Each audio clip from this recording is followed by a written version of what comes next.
Sally's really nice to work with as an author because she's got very clear ideas, but she's also very aware that producing the illustrations isn't her job. So she gives you lots to work with, which is fantastic, but she then steps back and lets you get on with it. So it's a really nice combination that she's got very clear ideas of what she wants and how she thinks things should look, but then she hands it over to you and lets you do your part of the work. Sometimes I think you can work with people who have a very strong idea and they don't really want to let you do any of it, and that's really difficult. And it's equally difficult if you're working with somebody who doesn't have any idea of what they want, because then you're kind of guessing almost, trying different things out in the hope that maybe this thing will be the right thing. But with Sally it's great because she's got a very clear idea, but then she lets you do your job. Previous books, I haven't had much contact with the author. They often sort of hand the book over to the publisher and that's really the last they have to do with it. But with Jesus Storybook Bible, Sally was very involved. She gave me feedback on every illustration as it was being produced and had really good sort of strong ideas, so she had a definite kind of response for everything.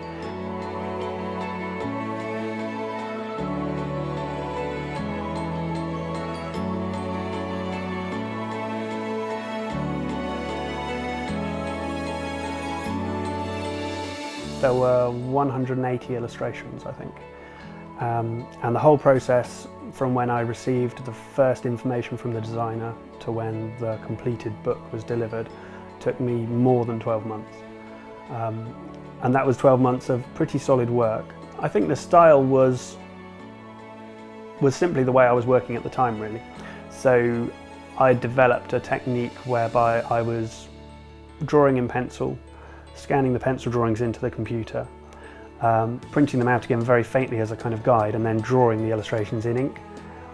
Those ink illustrations would then be scanned back into the computer, where I would add the colour and the textures. From working on that Bible, it kind of showed me what I was capable of, in the sense that when I started working on that, I was relatively new as an illustrator. I'd worked on a few books, but they'd been relatively small projects.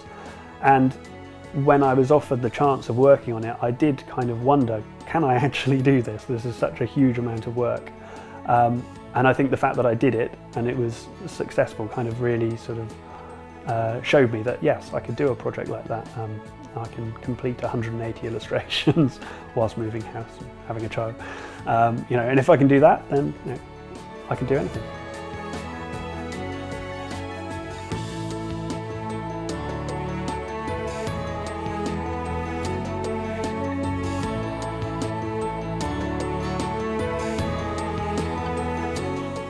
I think one of the most challenging illustrations in the Bible was the Tower of Babel, which, if you think about it, in my illustrations it's a tower that decreases in size as it goes upwards.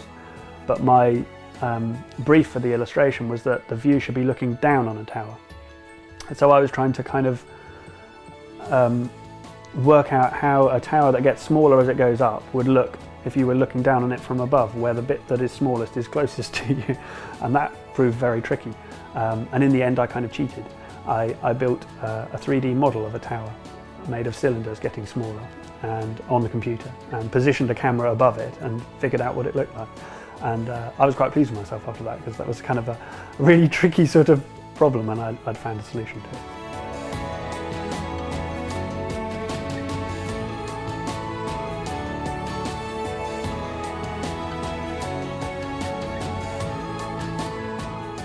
I hope that people remember the illustrations, because when I think back to when I was a child, I have really vivid memories of illustrations from books, and they obviously really kind of seeped into my subconscious. And so I guess I hope that that years from now children will kind of have fond memories of the illustrations in the books that I've done.